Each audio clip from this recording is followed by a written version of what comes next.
So here we're going to demonstrate using the coffee maker, but we're going to be using coffee powder, pre-ground coffee, instead of the coffee grinder. Maybe you found the perfect flavor at the grocery store, but they don't have it in whole beans. You want to try it out? So here's how we do it. So the first thing we'll do is we'll press the button on the side to pop open the filter. We should have the filter holder as well as the reusable filter, and that should be clean and empty. So we'll pop that inside. And we typically will use a 1 to 15 ratio of coffee powder to water.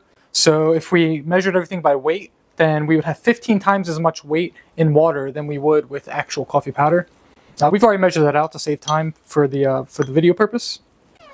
Okay. So what we're going to do is use 8 coffee cups worth of water here. So we'll go ahead and push this closed. So the next step will be to rotate the machine, open up the reservoir. We're going to pour in this water. And here on the side we have the indicator to let us know how much water is inside the reservoir. Okay.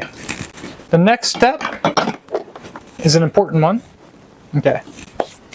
So we'll press the power button. This will tell the machine to turn on.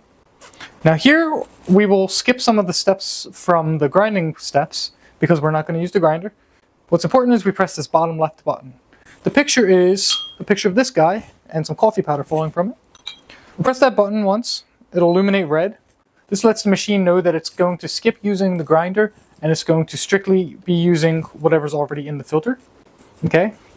Now we can use the coffee bean button still.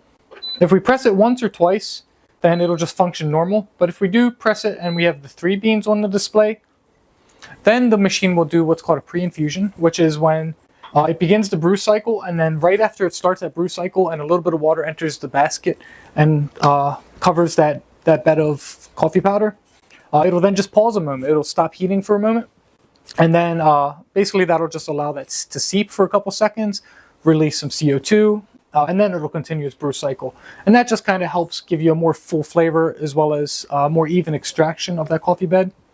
Okay, so we've done that. We pressed the bean button until we have all 3 beans on the screen. We've got the red light indicating that we're not using the grinder.